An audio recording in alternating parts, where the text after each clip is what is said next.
अध्याय 9 भाग 2। परमेश्वर सबका पालन पोषण करता है। दृश्य 9:7 से 9:13। परिचय, सृजन और वापसी की लय। दृश्य। युद्ध भूमि में तनाव बना हुआ है, लेकिन कृष्ण की शिक्षाएं उसके शोर से कहीं आगे बढ़ चुकी हैं। अर्जुन अब एक योद्धा की तरह नहीं, बल्कि ब्रह्मांडीय ज्ञान के प्रति जागृत एक साधक की तरह सुन रहा है। कृष्ण ने स्वयं को सभी प्राणियों के भीतर, फिर भी उनसे परे, अदृश्य आधार के रूप में प्रकट किया है। अब वे एक गहन परत का अनावरण करते हैं, अस्तित्व की दिव्य लय। सारी सृष्टि उन्हीं से उत्पन्न होती है, उन्हीं में विद्यमान है और उन्हीं में पुनः विलीन हो जाती है। तब वैदिक दृष्टि में सृष्टि और प्रलय अराजकता नहीं, बल्कि दिव्य श्वास की व्यवस्था थी। जब ब्रह्मा का दिन शुरू होता है तो प्राणी अव्यक्त से उत्पन्न होते हैं। जब उनकी रात्रि होती है तो वे विश्राम में लौट जाते हैं। अब कृष्ण अर्जुन से कहते हैं कि वे स्वयं ही वह नियम, वह स्पंदन, वह लय हैं। वे बीज और भूमि, आदि और अंत, प्रत्येक वापसी का मार्गदर्शन करने वाली अदृश्य बुद्धि दोनों हैं। अर्जुन के लिए यह अब दर्शन नहीं, बल्कि प्रत्यक्ष रहस्य उद्घाटन है कि सृष्टि को संयोग के रूप में नहीं, बल्कि प्रेम द्वारा पोषित पवित्र व्यवस्था के रूप में देखा जाए। यह समझ भय को रूपांतरित कर देती है। अगर सब कुछ उत्पन्न होकर उसी दिव्य स्रोत में लौट जाता है तो हानि विनाश नहीं, बल्कि संक्रमण है। मृत्यु निरंतरता बन जाती है और अनिश्चितता लय बन जाती है। दुनिया अस्थिर नहीं है, बस क्षणों के प्रति हमारा लगाव इसे अस्थिर बनाता है। अब हमारे अनिश्चितता के युग में यह ज्ञान क्रांतिकारी लगता है। हम नौकरियों, रिश्तों, स्वास्थ्य, यहाँ तक कि जलवायु में निरंतर परिवर्तन के बीच जीते हैं और हमारा मन स्थायित्व की लालसा रखता है। कृष्ण के शब्द हमें याद दिलाते हैं कि अनित्यता स्वयं ईश्वरीय व्यवस्था का एक अंग है। वही शक्ति जो तारों को जन्म देती है, वही अंत का भी मार्गदर्शन करती है। वही शक्ति जो आकाश गंगाओं में सांस लेती है, हर धड़कन को बनाए रखती है। जब हम देखते हैं कि सृजन, पालन और संहार ये सभी ईश्वरीय क्रियाएं हैं, तो हम जीवन पर फिर से विश्वास करने लगते हैं। यह भरोसा अंधविश्वास नहीं, बल्कि आध्यात्मिक परिपक्वता है। यह तब पैदा होता है जब हम यह पहचान लेते हैं कि अस्तित्व के पीछे एक बुद्धिमत्ता है, एक मौन लय जो हर उतार चढ़ाव का मार्गदर्शन करती है। जब हम उस लय के साथ तालमेल बिठा लेते हैं तो भय मिट जाता है। जब हम उसका विरोध करते हैं तो चिंता बढ़ती है। कृष्ण अर्जुन और हमें समर्पण करने के लिए आमंत्रित करते हैं, हार के रूप में नहीं, बल्कि समझ के रूप में। फोकस। ब्रह्मांड दिव्य लय द्वारा संचालित है। सब कुछ उसी स्रोत से उत्पन्न होता है और उसी में लौट जाता है। जब आप यह देखते हैं तो आपको परिवर्तन का भय नहीं रहता। आप उस शाश्वत में विश्राम करते हैं जो सब कुछ धारण करता है। दृश्य 9:7। सृष्टि मेरी ओर लौटती है। दृश्य। कृष्ण कहते हैं, प्रत्येक कल्प के अंत में सभी प्राणी मेरी प्रकृति में प्रवेश करते हैं और अगले कल्प के आरंभ में मैं उन्हें पुनः भेज देता हूं। तब कृष्ण अब अस्तित्व की दिव्य धड़कन को प्रकट करते हैं। ब्रह्मांड कोई यांत्रिक संयोग नहीं, बल्कि उनके भीतर एक लयबद्ध प्रकटीकरण है।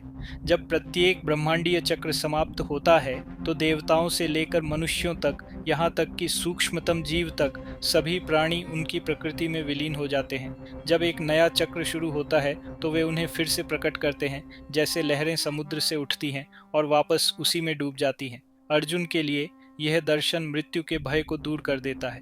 यदि सब कुछ कृष्ण में लौट आता है तो वास्तव में कुछ भी नष्ट नहीं होता। विनाश भी दिव्य विश्राम का एक रूप है। अब यह सत्य हमारी बदलती दुनिया में बेहद प्रासंगिक है। हम अक्सर जीवन के अंत, प्रियजनों की मृत्यु, असफलताओं या परिवर्तनों को अराजकता के रूप में अनुभव करते हैं। कृष्ण इन्हें पवित्र परिवर्तन कहते हैं। वही बुद्धि जो ब्रह्मांड का मार्गदर्शन करती है, हमारे व्यक्तिगत चक्रों का भी मार्गदर्शन करती है। जब कोई चीज समाप्त होती है तो वह अपने स्रोत की ओर लौटकर नवीनीकृत होती है। अंत को दिव्य गतिविधियों के रूप में देखना सीखना दुख को स्वीकृति में और भय को विश्वास में बदल देता है। अभ्यास का अर्थ है जीवन की लय से चिपके रहना नहीं, बल्कि उसके साथ सहयोग करना। आर्थुओं के परिवर्तन की तरह हर चीज का खिलने और विश्राम करने का समय होता है। आध्यात्मिक ज्ञान परिवर्तन का विरोध करना नहीं, बल्कि उसमें कृष्ण का हाथ देखना है। फोकस। सभी वस्तुएं कृष्ण में लौट आती हैं। आरंभ और अंत की लय के प्रति समर्पित हो जाए। जब आप चक्र पर विश्वास करते हैं तो भय दूर हो जाता है और शांति लौट आती है। दृश्य 9:8। प्रभु बार बार सृष्टि करता है। दृश्य। कृष्ण आगे कहते हैं, अपनी प्रकृति से निर्देशित होकर मैं बार बार प्राणियों की इस भीड़ को भेजता हूं जो मेरी भौतिक शक्ति के प्रभाव में असहाय है। तब कृष्ण दृष्टि का विस्तार करते हैं। वे न केवल वही हैं जिनमें सब कुछ लौटता है, बल्कि वे भी हैं जिनके माध्यम से सब कुछ पुनः उत्पन्न होता है। सृष्टि उनकी लीला है जो उनकी दिव्य ऊर्जा प्रकृति के माध्यम से अभिव्यक्त होती है। जीव असहाय होकर अपनी कर्म प्रवृत्तियों से प्रेरित होकर अनंत चक्रों से गुजरते हुए तब तक प्रकट होते हैं जब तक वे जागृत नहीं हो जाते। अर्जुन के लिए यह रहस्योद्घाटन करुणा और वैराग्य के बीच संतुलन स्थापित करता है। वह देखता है कि जीवन की विविधता, जन्म, संघर्ष, आकांक्षा आकस्मिक नहीं है, यह दिव्य बुद्धि के माध्यम से प्रकट होती है। फिर भी कृष्ण स्वयं अछूते रहते हैं, मार्गदर्शन करते हैं, लेकिन कभी उलझते नहीं। अब यह अंतर्दृष्टि दुनिया को देखने के हमारे नजरिए को बदल देती है। हम अक्सर जीवन की जटिलता को अराजकता के रूप में देखते हैं, लेकिन कृष्ण इसे दिव्य आयोजन के रूप में दर्शाते हैं। प्रत्येक प्राणी, प्रत्येक घटना, प्रत्येक मुठभेड़ ब्रह्मांडीय प्रकटीकरण का हिस्सा है। हम भी इस लय में भागीदार हैं, इच्छाओं और पाठों के माध्यम से बार बार जन्म लेते हैं जब तक कि बोध प्राप्त नहीं हो जाता। इसे पहचानने से हम स्वयं और दूसरों के बारे में निर्णय लेने से मुक्त हो जाते हैं। हम करुणा के साथ कार्य करना सीखते हैं, यह जानते हुए कि हर कोई एक ही घर की यात्रा पर है। आधुनिक शब्दों में कृष्ण की शिक्षा आध्यात्मिक पारिस्थितिकी है। अस्तित्व में मौजूद हर चीज, मानव, पशु, ग्रह, ब्रह्मांड दिव्य ऊर्जा से संचालित होती है। जीवन को इस तरह देखने से श्रद्धा जागृत होती है। आप सृष्टि से अलग नहीं हैं, आप उसमें गूंथे हुए हैं। जब यह बोध परिपक्व होता है तो चिंता का स्थान समर्पण ले लेता है। फोकस। कृष्ण दिव्य ऊर्जा के माध्यम से सृजन करते हैं, पालन करते हैं और विलीन करते हैं। संसार को उनकी अभिव्यक्ति के रूप में देखें, अराजकता के रूप में नहीं। उनकी लय पर विश्वास करें और करुणा के साथ कार्य करें। दृश्य 9.9 कार्रवाई में अलग। दृश्य। कृष्ण समझाते हैं, हे अर्जुन, ये सभी कर्म मुझे नहीं बांधते। मैं अनासक्त तटस्थ भाव से बैठा रहता हूं, यद्यपि मैं सबका कारण और पालन करता हूं। तब कृष्ण अब दिव्य वैराग्य का रहस्य प्रकट करते हैं। यद्यपि वे संसारों की रचना, पालन और संहार करते हैं, फिर भी वे उनकी गति से अछूते रहते हैं। ब्रह्मांड उनकी इच्छा से प्रकट होता है, फिर भी वे उसके परिणामों से बंधे नहीं हैं। अर्जुन के लिए यह पूर्ण कर्म का आदर्श है कि पूर्णतः संलग्न होकर भी आंतरिक रूप से मुक्त रहें। कृष्ण का वैराग्य उदासीनता नहीं बल्कि प्रभुत्व है। वे पूर्णता से कार्य करते हैं, आवश्यकता से नहीं। सृजन आनंद से प्रवाहित होता है, विवशता से नहीं। यह सत्य अर्जुन को गहराई से प्रभावित करता है। उसका अपना संघर्ष यही है कि बिना किसी बंधन के कैसे कर्म किया जाए, बिना द्वेष के कैसे युद्ध किया जाए, बिना शांति खोए कैसे कर्तव्य निभाया जाए। कृष्ण का उदाहरण इसका उत्तर देता है। जैसा ईश्वर करते हैं वैसा ही करो। ईमानदारी से कर्म करो लेकिन स्वामित्व त्याग दो। संसार में संलग्न रहो लेकिन हृदय को शांति में विश्राम दो। अब यह ज्ञान कार्य और उत्तरदायित्व की हमारी आधुनिक धारणा को बदल देता है। हम अक्सर साबित करने, हासिल करने, परिणामों को नियंत्रित करने के दबाव में कार्य करते हैं और अंततः अपने ही प्रयासों की जंजीरों में जकड़ जाते हैं। कृष्ण की शिक्षा सहभागिता द्वारा मुक्ति है। पूर्ण रूप से कार्य करें लेकिन आंतरिक रूप से मुक्त रहें। यह जीवन से विमुख होना नहीं बल्कि उसमें महारत हासिल करना है। आप नेतृत्व कर सकते हैं, सेवा कर सकते हैं, सृजन कर सकते हैं और निर्माण कर सकते हैं, लेकिन अहंकार को अधिकार का दावा करने का मौका दिए बिना। यह दिव्य तटस्थता दूसरों के प्रति हमारे दृष्टिकोण को भी बदल देती है। जब हम यह समझ जाते हैं कि कृष्ण स्वयं बिना किसी आसक्ति के सृष्टि का मार्गदर्शन करते हैं, तो हम नियंत्रण के प्रति अपने मोह से मुक्त हो सकते हैं। हम दिव्य लय में सहयोगी हैं, न कि भाग्य के व्यक्तिगत स्वामी। शांति तब शुरू होती है जब नियंत्रण समाप्त होता है। फोकस। कृष्ण की तरह पूरी तल्लीनता के साथ लेकिन आंतरिक स्वतंत्रता के साथ कार्य करें। वैराग्य पीछे हटना नहीं है, यह स्पष्टता है जो हृदय को बंधनों से मुक्त करती है। दृश्य 9.10 प्रकृति ईश्वरीय मार्गदर्शन में कार्य करती है। दृश्य। कृष्ण कहते हैं, मेरी देखरेख में प्रकृति सभी चर और अचर प्राणियों को उत्पन्न करती है। इसी कारण हे अर्जुन, यह संसार घूमता है। तब कृष्ण स्वयं को प्रकृति के अदृश्य पर्यवेक्षक के रूप में पहचानते हैं। ब्रह्मांड स्वशासित अराजकता नहीं है, यह दिव्य बुद्धि के अधीन कार्य करता है। तत्व, रथुएं और चक्र सभी ईश्वर की सूक्ष्म इच्छा का पालन करते हैं। अर्जुन के लिए यह सब कुछ बदल देता है। युद्ध भूमि, योद्धा, यहाँ तक कि उसका अपना शरीर भी एक विशाल आयोजन का हिस्सा है। उसका व्यक्तिगत संघर्ष अब दिव्य उद्देश्य के विशाल प्रवाह का हिस्सा है। यह रहस्योद्घाटन अर्जुन के समर्पण को और गहरा करता है। वह समझने लगता है कि कर्तव्य एकाकी चुनाव नहीं, बल्कि ब्रह्मांडीय व्यवस्था के साथ समन्वय है। युद्ध लड़ना अब अहंकार या बदले की भावना नहीं रह गया है, बल्कि कृष्ण की देखरेख में संसार के विकास में भागीदारी बन गया है। अब यह श्लोक हमें जीवन की व्यवस्था में विश्वास को पुनः खोजने के लिए आमंत्रित करता है। आधुनिक जीवन अक्सर प्रकृति के शोषण, समय की भागदौड़ और अर्थ के लुप्त होने से जुड़ा हुआ लगता है। कृष्ण का दर्शन सामंजस्य स्थापित करता है। ब्रह्मांड पवित्र पारिस्थितिकी है। प्रत्येक सूर्योदय, प्रत्येक हृदय गति, प्रत्येक परिवर्तन ईश्वरीय पर्यवेक्षण का हिस्सा है। जब हम इसे भूल जाते हैं तो आश्चर्य की जगह चिंता आ जाती है। जब हम इसे याद करते हैं तो शांति लौट आती है। यह दृष्टिकोण जिम्मेदारी की भी मांग करता है। यदि प्रकृति ईश्वरीय नियम के अधीन कार्य करती है तो हमारा कार्य सहयोग करना है, शोषण नहीं। जीवन का संरक्षण, पर्यावरण की देखभाल, प्राणियों के प्रति करुणा और कर्म में निष्ठा पवित्र कर्तव्य बन जाते हैं। ईश्वरीय व्यवस्था पर विश्वास करने का अर्थ निष्क्रियता नहीं, बल्कि सत्य के साथ सामंजस्य बिठाकर कार्य करना है। फोकस, प्रकृति ईश्वरीय मार्गदर्शन में चलती है। कृष्ण की संगति में एक सचेत भागीदार बनकर जिए, नियंत्रक बनकर नहीं। उनके आदेश पर भरोसा रखें और उसके अनुसार जिम्मेदारी से कार्य करें। दृश्य 9b11। मूर्ख ईश्वर को गलत समझते हैं। दृश्य, कृष्ण घोषणा करते हैं, जब मैं मानव रूप में प्रकट होता हूं तो मूर्ख मेरी उपेक्षा करते हैं, क्योंकि वे सभी प्राणियों के स्वामी के रूप में मेरे उच्च स्वरूप को नहीं जानते। तब कृष्ण अब एक सामान्य आध्यात्मिक अंधता को संबोधित करते हैं। बहुत से लोग केवल बाह्य शरीर, भूमिका, रूप ही देखते हैं और भीतर के दिव्यत्व को नहीं देख पाते। जब ईश्वर मनुष्य के रूप में, मित्र के रूप में, गुरु के रूप में प्रकट होते हैं तो मूर्ख उन्हें साधारण मानकर नकार देते हैं। विनम्रता से संपन्न अर्जुन वह देख पाता है जो दूसरे नहीं देख पाते। यह श्लोक एक शाश्वत सत्य को उजागर करता है। अज्ञानता उस चीज का उपहास करती है जिसे वह समझ नहीं पाता। अर्जुन के लिए यह बात बहुत गहरी है। युद्ध भूमि में कई लोग कृष्ण को केवल एक सारथी के रूप में देखते हैं। ये नहीं समझते कि वे सृष्टि का मार्गदर्शन करने वाले शाश्वत भगवान हैं। कृष्ण के शब्द अर्जुन को गहराई से देखने, दिखावे के पीछे छिपे ईश्वर को देखने और मानवीय निकटता में भी ईश्वर को पहचानने के लिए आमंत्रित करते हैं। अब यह अज्ञानता हमारे समय में भी कायम है। हम दूरस्थ देवताओं का आदर करते हैं, लेकिन जीवों में दिव्यता नहीं देख पाते। हम पवित्र को साधारण मंदिर से, बाजार से, कर्मकांड को रिश्तों से अलग करते हैं। कृष्ण इस विभाजन को चुनौती देते हैं। ईश्वरत्व दया में, सेवा में, साहस में, सत्य में स्पष्ट रूप से छिपा है। इनका उपहास करना या उन्हें नकारना स्वयं ईश्वर की उपेक्षा करना है।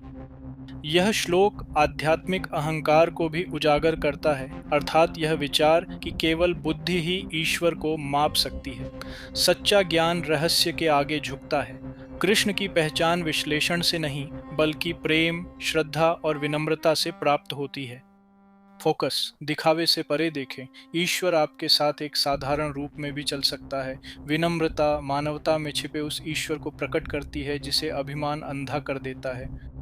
दृश्य 9.12। भ्रमित और अभिमानी। दृश्य, कृष्ण कहते हैं, व्यर्थ आशा, व्यर्थ कर्म और व्यर्थ ज्ञान वाले, मोहित स्वभाव वाले, राक्षसी छल में भाग लेने वाले मुझे नहीं खोजते। तब कृष्ण आध्यात्मिक अहंकार की त्रासदी का वर्णन करते हैं। कुछ लोग ऐसे भी हैं जो विद्या और प्रयास के बावजूद ईश्वरीय सार को प्राप्त करने से चूक जाते हैं, क्योंकि उनके हृदय अहंकार से घिरे रहते हैं। उनकी आशाएं व्यर्थ हैं क्योंकि वे सत्य के साथ जुड़े बिना पूर्णता की खोज करते हैं। उनके कर्म व्यर्थ हैं क्योंकि वे केवल अहंकार की पूर्ति करते हैं। उनका ज्ञान व्यर्थ है क्योंकि वह कभी परिपक्व होकर बुद्धि में नहीं बदलता। अर्जुन के लिए यह एक गंभीर क्षण है। सभी साधक सत्य मार्ग पर नहीं चलते। कई लोग आत्म प्रवंचना में भटकते हैं, ये सोचकर कि वे कामना की सेवा करते हुए धर्म की सेवा करते हैं। कृष्ण उस सूक्ष्म भ्रम को उजागर करते हैं जो धर्म और बुद्धि दोनों को भ्रष्ट कर देता है। जब अहंकार आध्यात्मिक आवरण धारण कर लेता है, जो लोग शक्ति, प्रतिष्ठा या पुरस्कार की लालसा रखते हैं वे ईश्वर को नहीं पा सकते, क्योंकि वे केवल अपनी ही पूजा करते हैं। वे समर्पण के मंदिरों के बजाय अभिमान के मंदिर बनाते हैं। अर्जुन के लिए यह विरोधाभास बाह्य धार्मिकता और आंतरिक अनुभूति के बीच के अंतर को स्पष्ट करता है। अब यह सत्य हमारी आधुनिक आध्यात्मिक संस्कृति को भी भेदता है। हम उपलब्धियों के प्रदर्शन, गुणों के विज्ञापन और ज्ञान के प्रदर्शन के युग में जी रहे हैं। कृष्ण के वचन हमें याद दिलाते हैं कि ईमानदारी के बिना सभी प्रयास शोर बन जाते हैं। आध्यात्मिक अभिमान अज्ञानता से भी तेजी से अंधा कर देता है। जब अभ्यास प्रदर्शन बन जाता है तो भक्ति की सुगंध खो जाती है। सच्चा ज्ञान शांत, विनम्र और स्थिर होता है। उसे प्रशंसा की आवश्यकता नहीं होती। यहाँ कृष्ण की शिक्षा करुणामय है, निंदात्मक नहीं। वे मोहग्रस्तों से घृणा नहीं करते, वे उनके दुखों को प्रकट करते हैं। वे आंतरिक शांति के बिना कार्य करते हैं क्योंकि उनके उद्देश्य विभाजित हैं। वे सभी को अहंकार त्याग कर सरलता की ओर लौटने और सत्य की खोज स्वयं के लिए करने का आह्वान करते हैं, न कि व्यक्तिगत मान्यता के लिए। फोकस अहंकार पवित्रता को भी भ्रष्ट कर देता है। विनम्रता को अपनी खोज का मार्गदर्शक बनने दें। समर्पण के बिना ज्ञान व्यर्थ है, अहंकार के बिना भक्ति प्रकाश है। दृश्य 9 ते महान आत्माएं। दृश्य कृष्ण आगे कहते हैं, लेकिन हे अर्जुन, जो महान आत्माएं दिव्य स्वभाव से संपन्न हैं, वे मुझे सभी प्राणियों का मूल और अविनाशी जानकर अनन्य भक्ति के साथ मेरी पूजा करते हैं। तब मोहग्रस्तों को दर्शन देकर कृष्ण अब महान आत्माओं महात्माओं का साक्षात्कार करते हैं। वे पद या बुद्धि से नहीं बल्कि हृदय की पवित्रता से परिभाषित होते हैं। कृष्ण को सबका शाश्वत स्रोत जानकर वे उनकी आराधना भय या कर्तव्य से नहीं बल्कि प्रेम से करते हैं। उनकी भक्ति स्थिर है, उनका आनंद निरंतर है और उनके कर्म सहज अर्पण हैं। ये दूर के मंदिरों में बैठे संत नहीं हैं, बल्कि वे लोग हैं जो हर श्वास में ईश्वर के बोध के साथ जीते हैं। अर्जुन के लिए यह वर्णन दर्पण और मानचित्र दोनों है। कृष्ण उसे इस दिव्य प्रकृति में ऊपर उठने के लिए आमंत्रित करते हैं। प्राचीन काल में महात्मा का अर्थ था विस्तारित आत्मा। ऐसे व्यक्ति की पहचान स्वयं से परे सभी प्राणियों को समाहित करने तक विस्तृत होती है। उनका प्रेम समावेशी हो जाता है, उनकी बुद्धि करुणामय हो जाती है। वे संसार को कृष्ण के शरीर के रूप में देखते हैं। जीवन की सेवा करना ही उनकी सेवा है। अब यह आधुनिक अध्यात्म का आदर्श है। महात्मा वह नहीं है जो संसार से भागता है, बल्कि वह है जो उसे प्रेम से गले लगाता है। वे काम करते हैं, शिक्षा देते हैं, उपचार करते हैं, नेतृत्व करते हैं और सेवा करते हैं, फिर भी सब कुछ कृष्ण की लीला ही मानते हैं। ऐसे लोग शांति का संचार इसलिए नहीं करते कि जीवन आसान है, बल्कि इसलिए करते हैं क्योंकि उनका केंद्र अविचल है। विभाजन के इस युग में वे हमें याद दिलाते हैं कि पवित्रता संसार से अलगाव नहीं बल्कि उसके साथ एकता है। कृष्ण का संदेश है कि हर आत्मा महात्मा बन सकती है। मार्ग खुला है, स्थिर भक्ति, शुद्ध उद्देश्य और सभी में ईश्वर का बोध। समर्पण में महानता स्वाभाविक रूप से खिलती है। फोकस महान आत्मा ईश्वर को सबका स्रोत मानती है और भक्ति में रहती है। अपने हृदय को सभी प्राणियों को समाहित करने के लिए विस्तृत करें, यही सच्ची दिव्यता का प्रतीक है। समापन सारांश, परमेश्वर सबका पालन पोषण करता है। दृश्य जैसे जैसे कृष्ण की शिक्षाएं गहन होती जाती हैं, युद्ध भूमि में सन्नाटा छा जाता है। वैयक्तिक और लौकिक के बीच का पर्दा हटता जाता है। अर्जुन अब कृष्ण को केवल एक मित्र या गुरु के रूप में नहीं देखता, वह उन्हें जीवन की शाश्वत लय, स्वयं सृष्टिकर्ता, पालनकर्ता और सबका संहारक के रूप में देखने लगता है। तब कृष्ण सबसे पहले बताते हैं कि प्रत्येक ब्रह्मांडीय चक्र के अंत में सभी प्राणी उनकी ओर लौटते हैं और उसके उदय होने पर वे उन्हें पुनः भेजते हैं। दृश्य 9.7-9-8। वे सागर और तरंग, स्रोत और पालनकर्ता दोनों हैं। फिर भी यद्यपि सब कुछ उनमें उत्पन्न होता है, वे अनासक्त पूर्णकर्ता बने रहते हैं जो बिना किसी बंधन के सृजन करते हैं। दृश्य 9.9। उनकी देख रेख में प्रकृति सभी प्राणियों को उत्पन्न करती है और इस प्रकार संसार घूमता है। दृश्य 9.10। फिर भी मूर्ख उन्हें गलत समझते हैं, उनके मानव रूप को करुणा के बजाय सीमा समझते हैं। दृश्य 9.11। कृष्ण इनकी तुलना दो प्रकार की आत्माओं से करते हैं। मोहग्रस्त अभिमान से बंधी आत्माएं बिना समर्पण के पूर्णता की खोज करती हैं। उनके कर्म, ज्ञान और आशाएं व्यर्थ हैं क्योंकि वे अहंकार के इर्द गिर्द घूमती हैं। दृश्य 9:12। हालांकि महात्मा लोग उन्हें सभी का मूल मानते हैं। उनकी भक्ति सरल, निष्कपट और स्थिर होती है। वे ईश्वरीय लय के अनुरूप रहते हैं, बिना किसी भय के सेवा करते हैं, बिना किसी शर्त के प्रेम करते हैं। दृश्य 9:13। अर्जुन के लिए ये रहस्योद्घाटन युद्ध और जीवन के पूरे अर्थ को ही बदल देते हैं। कर्तव्य अब केवल दायित्व नहीं रह गया है, यह ईश्वरीय व्यवस्था में सहभागिता है। प्रत्येक उत्थान और पतन, सृजन और विनाश कृष्ण की लीला है। उसके और हम सबके सामने यह विकल्प है कि इस लय का विरोध करें या समर्पण भाव से इसके साथ बहें। अब ये श्लोक आधुनिक विश्व के लिए गहन मार्गदर्शन प्रदान करते हैं। हम निरंतर अनिश्चितता, आर्थिक बदलाव, व्यक्तिगत क्षति, जलवायु परिवर्तन और आंतरिक बेचैनी के बीच जी रहे हैं। कृष्ण का संदेश है कि अराजकता के नीचे व्यवस्था है, क्षणभंगुरता के नीचे शाश्वतता है। वही बुद्धि जो तारों को गतिमान करती है, हमारे जीवन का संचालन करती है। जब हम उस पर विश्वास करते हैं तो भय दूर हो जाता है। कृष्ण के शब्दों में समर्पण निष्क्रियता नहीं बल्कि ज्ञान है। यह बोध कि आप ईश्वरीय गति का एक अंग हैं, उससे अलग नहीं। अनासक्ति उदासीनता नहीं है, यह परिणामों की चिंता से मुक्ति है। जागरूकता के साथ कार्य करना, प्रेम से सेवा करना, नियंत्रण छोड़ देना, यही आध्यात्मिक परिपक्वता है। कृष्ण अभिमानी ज्ञान और सच्ची समझ के बीच भी अंतर करते हैं। जानकारी मन को भरती है, भक्ति आत्मा को भरती है। जब ज्ञान हृदय को विनम्र बनाता है तो वह ज्ञान बन जाता है। जब ज्ञान प्रेम में गहरा होता है तो वह मुक्ति बन जाता है। महान आत्मा इस मार्ग पर सरलता, ईमानदारी और इस बोध के साथ चलती है कि ईश्वर सबका पालन पोषण करते हैं। फोकस अध्याय 9 भाग 2 का सार समझ के माध्यम से समर्पण है। जीवन की लय, सृजन, संरक्षण, विलय ईश्वरीय गति है। इस पर विश्वास रखें, जागरूकता के साथ कार्य करें, नियंत्रण के स्थान पर भक्ति को अपनाएं और आपको परिवर्तन के हृदय में शांति मिलेगी।